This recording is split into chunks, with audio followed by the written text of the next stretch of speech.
All of you thought the curse wheel was dead, didn't ya? The only 2 losses for the Colts this season, though, came the same week that the curse wheel selected them in this power ranking show. It's cursing me, personally. Alright, so he says it wants the Lions. Did you feel bad for cursing me last week? Because the Giants are at 13. Oh, fuck! No. Well, no. It can't be the Broncos. Oh my God. Not the Colts. But here's a truce, Colts fans. You're not going to have to worry about this little guy until the AFC Championship game when you play my Denver Broncos. Welcome to Week 10 Power Rankings. I am Brandon Perna, your favorite power ranker and your favorite power yanker. I'm going to spin the wheel at the end of the show to see who it curses this week in power rankings. If you're new here, please subscribe. Whichever fan base generates the most new subscribers, you're protected from the curse via the powers of the curse. We're going to start in heaven, though. Who's receiving the healing lights of heaven this week? It's Jaden Daniels and Tucker Kraft. Wait, did Romeo Dobbs just tell us Tucker Kraft is fucking dead? Tucker is in a better place. A better place? That's the afterlife, Romeo. How bad is the Packers locker room if a hospital is a better place? In purgatory, these 3 shirtless guys wrestling on the Titans football field? Yes, to me, hell's waiting room is having this as your only source of entertainment. Somehow those 3 shirtless bros put up a better fight than the Titans offensive line. Boom roasted. Also in purgatory, still, Browns fans, I gotta credit the reporter for asking Kevin Stefanski about his thoughts on watching Joe Flacco light it up for the Bengals. Speaking of the Bengals, in hell, the Bengals. Since week 6, no team has scored more points than Cincinnati. The next top 3 scoring teams all went 3-1. Only a team rotting in the burning ashes of hell could go 1-3 while having the highest flying offense in the league. Is it time we allow the Bengals and Browns to just form one real football team in Ohio? Please let me know in the comments. Also in hell, Breece Hall, who wanted to be traded, but was the only player the Jets didn't get rid of. Nothing like being held against your will, huh, Breece? Best case scenario, Breece Hall can fall in love with his captors. What's that called? Yeah, necrophilia. The Browns, Jets, Eagles, and Buccaneers were all on a bye, so they're excluded from the power rankings today. Starting at 14, I've got Howie Roseman and Jerry Jones. Howie might have won the trade deadline by acquiring Jalen Phillips, Michael Carter, and Jair Alexander. Brandon Graham unretired and is coming back to the Eagles. Plus, Nolan Smith might be right behind him. Philly's defense was already pretty good. Howie is showing you how to actually utilize the trade deadline properly. It was fun watching Jerry try and keep up with Howie. Again, Quinnen Williams is a great addition for the Cowboys, and I hope it works out for him and their defense.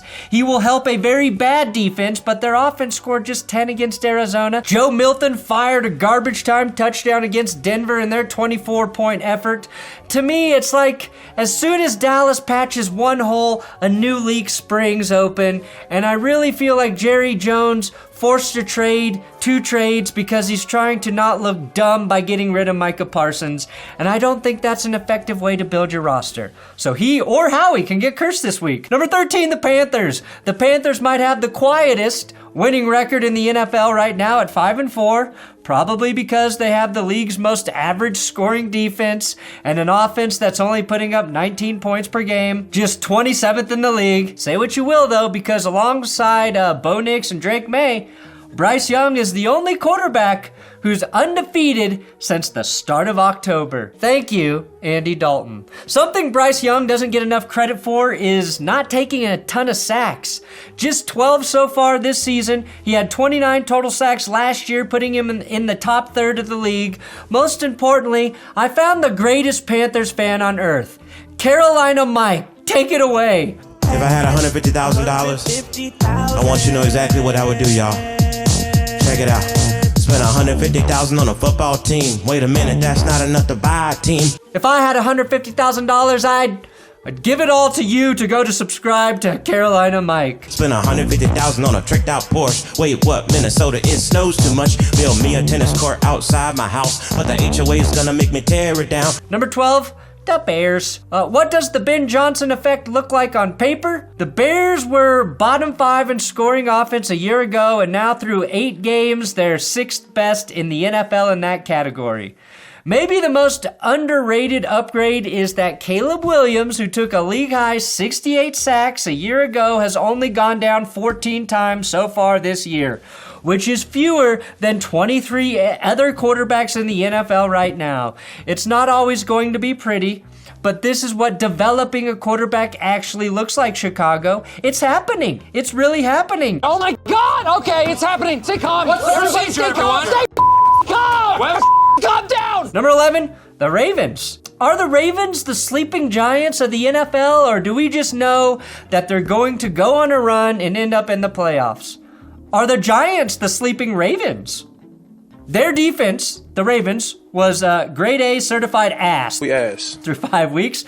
Worst in the NFL by a wide margin, but in their last 3 games, they've allowed 17, 16, and 6 points, which is fewer than they gave up in 1 game against the Texans alone. Which, if you've watched the Texans offense, is mind-boggling. One of those games, though, with the low points was against Matthew Stafford and without Lamar Jackson. They held Stafford and the Rams to just 17 points. There's 2 games against top 10 offenses in the Rams and Bears. Lamar Jackson isn't in the MVP talks because he missed time, but he's quietly leading all passers in touchdown percentage, passer rating, and QBR. He's actually throwing a touchdown on 12% of his passes, which is higher than he had a year ago at 8.6, which of course also led the league. Their climb is steep for the rest of the season, but had just one of their early games gone in their favor, I think we'd all be much higher on Baltimore. Number 10, the 49ers. Yes, they're incredibly injured. So injured, I'm not even going to look at their injury report or their IR list. They're in a tough division, but somehow they just won't go away in spite of all of that. And oh, by the way, they've already beaten every team in their division once and have a chance to sweep the Rams and the Cardinals over the course of the next 2 weeks. As long as Christian McCaffrey stays healthy, they have a chance. So you're telling me there's a chance? And you know what? I'm throwing Cardinals quarterback Jacoby Brissett in here at 10 as well. He was named the starting QB this week for the Cardinals as they get ready to play Seattle. I love how well Jacoby has played with games against the Colts, Packers, and Cowboys. If he can just upset Seattle, Arizona should write the trade papers right now for Kyler Murray to prepare for the offseason. Number 9, the Chargers. The Chargers. Offense was good enough to survive the Rashawn Slater injury, at least to some extent, and now they've lost Joe Alt for the year, and it's reasonable to wonder if they're just kind of fucked at this point. Don't worry though, they just flipped a 6th rounder for Trevor Penning, and it's still fair to wonder if they're just kind of fucked. I hope you're not fucked, LA, but it feels like Fucktown, USA is the part of LA you live in. Opposite of Funtown, USA, where the Rams live. They're all the way over in Manhattan Beach. They get to see the ocean, go to the cool parties, live in the big houses, and you're in the valley. Van Nuys, a.k.a. San Fernando Valley. Number 8, the Packers. The Packers, stop me if you've heard this one before, are very bad on special teams. They're averaging just 4.9 yards per punt return, which is honestly hard to do. The last team to average under 5 yards per punt return was, of course, the 2020 Packers, and the 2019 Packers before that. It seems that Rich Bisaccia was somehow a better interim head coach for the Raiders than he is a special teams coach in Green Bay. I don't know how you do that. If only they had spent their first-round pick on an incredibly fast receiver who can return punts.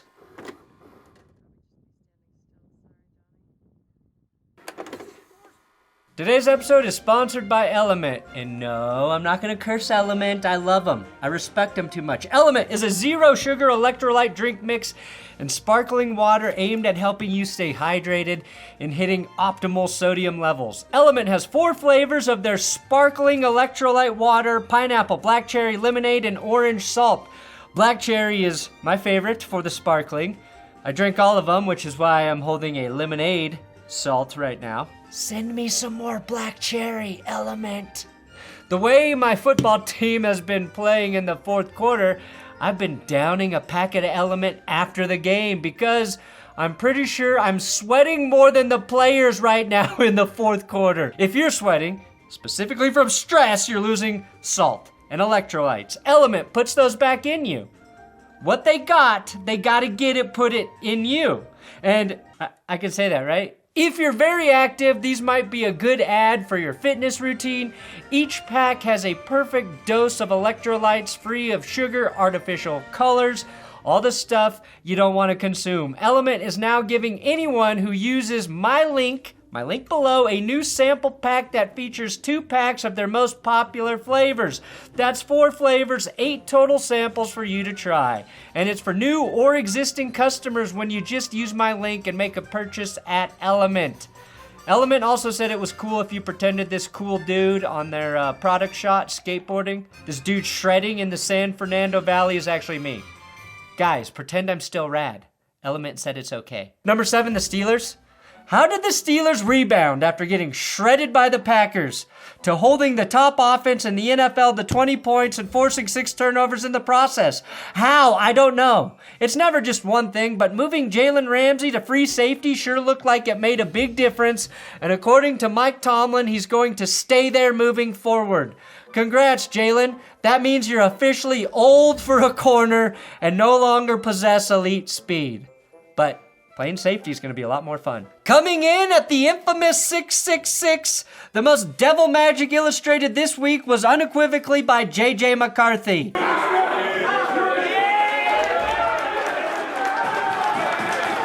The young quarterback has 2 wins this season, both against NFC North opponents. In those victories, JJ posted the exact same passing stat line. What the fuck is this, JJ? 143 yards, 2 TDs, and a pick in both of those victories? What kind of devil witchery is that, JJ? Now, we also learned that Tom Brady had his dog cloned. That seems like some satanic shit to me. I wonder how Tom treats his cloned dog. It's like the dog at home. Time out on the field. Kick the dog, throw the helmet. Also, does anyone remember Tom's ex-wife, Giselle, has a twin sister? If you don't think Tom is one step away from cloning his ex, you're wrong. Now, just to confuse all of you even more, J.J. McCarthy and Tom Clone are at the 666 spot, but the Lions this week are my 6th best team. So they're not 666, they're 6. And I know the Vikings won, but I think Detroit is still a better team. And a guy starting to play really well is second-year corner Terrion Arnold. He's allowing a passer rating of 38.1 since week 4 and is making the leap Lions fans needed to see. At some point, DJ Reed will return to that secondary, and I think it's going to continue to benefit overall from a pass rush that's generating the 5th highest QB pressure rate in the league. McCarthy in a trance there? Number 5, just straight 5, the Broncos. There's a ton of Broncos that deserve credit for this 6-game win streak. I mean, Dre Greenlaw was a monster against the Texans, getting 3 stops in a row at the goal line, but I don't think anyone deserves as much and is not getting talked about less than Garrett Bowles, who just stonewalled one of the league's best pass rushing duos and should be a leading candidate for a first-team All-Pro spot at left tackle at age 33. Denver drafted him when he was 25, and somehow he's still getting better with age. We used to curse his name here in Denver. We called him Garrett Holds, and now he's the cornerstone of the best offensive line in football. Bowles simply wears down opposing edge rushers while wearing that scary-ass face mask, and he's a major reason Bo Nix leads the NFL in fourth-quarter touchdowns this season with 9. And I do have a new favorite nickname on the Broncos.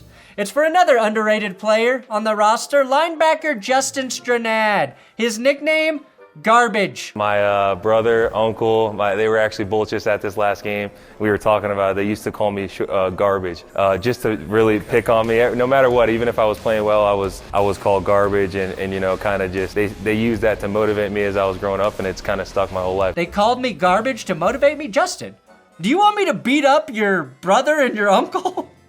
While this tactic won't work for everyone, I respect Justin's mindset. And Thursday, when you play the Raiders, Justin, well, it's It's going to be time to take out the garbage. Number 4, the Rams. A win for the Rams this week will get Matthew Stafford to a very important milestone, a career 500 record.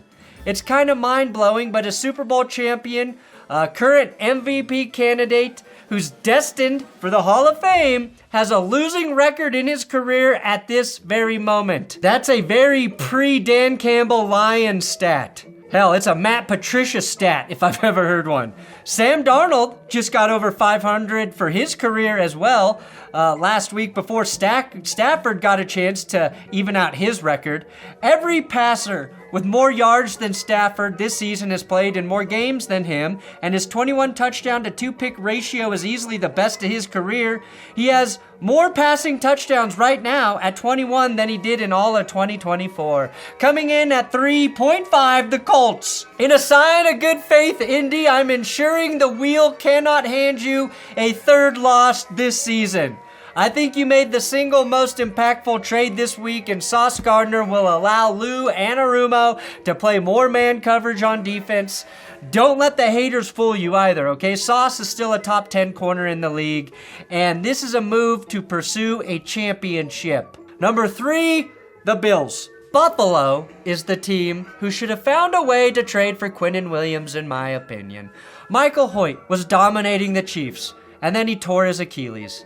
Buffalo is down Hoyt and Ed Oliver now on their defensive line. So Quinnen for a second in 2026 and a first in 2027 on a cost-controlled contract should have been the move. Now, I respect the hell out of Michael Hoyt, who stayed on the sideline with his team after tearing his Achilles. I didn't talk about him in winners and losers, but Dalton Kincaid was great against Kansas City, and he's putting together a really tremendous junior season. He's doubled his touchdown production from a year ago and is 37 yards away from matching his total for all of 2024. And last week I talked about how good corner Maxwell Hairston was in his NFL debut against the Panthers, and a week later he followed that up by picking off Patty Mahomes.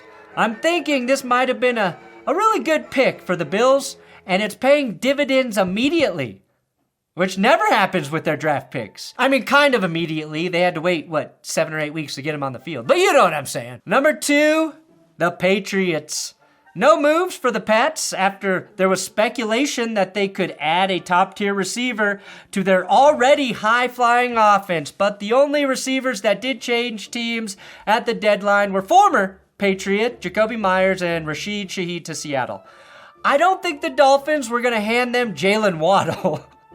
And apparently, Chris Olave was not on the trading block either, or was too pricey. And don't worry too much, Pats fans, because they did just sign the best receiver of all time. Son. Welcome to New England, Brendan Rice. Only 197 touchdowns behind his father, Jerry. Now, Kayshon Boutte released his own injury report this week on Discord. Boutte is the reason the Patriots didn't actually need to make a splashy move at receiver. When targeted, Boutte is giving Drake May the highest passer rating in the league. Why go out for ass when you got Boutte at home? Huh? Booty wide open! And number 1, the Seahawks. That's right, Seattle. Jackson Smith and Jigba is really good. I know that's a hot take, but he's on pace to become the first receiver in the NFL to surpass 2,000 yards in a single season. Their passing game is obviously one of the best in the league, and it got better with the addition of Rashid Shaheed. But they're also getting a surprise massive season at age 33 from edge rusher DeMarcus Lawrence, who has 3.5 sacks and 23 pressures so far this season. Their entire defensive front is beastly, and that's why he's feasting. But I mentioned Lawrence to remind Cowboys fans, Jerry Jones also let him walk this offseason, and then traded Micah Parsons. Here's the cherry on top. Lawrence's 23 pressures are one more than the Cowboys' leading edge rusher, Donovan Ezeraku. All right, now we go spin the wheel and see what happens. Excuse, what? What? What are you waiting for? Oh, the Chiefs? Did I not put the Chiefs?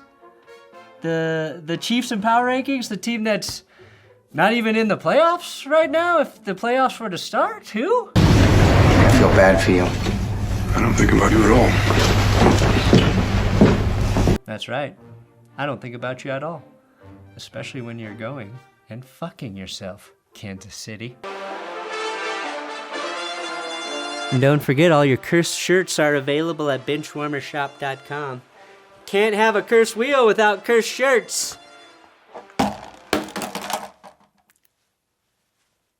I'll fix it next week. Which way am I going? Let's go this way.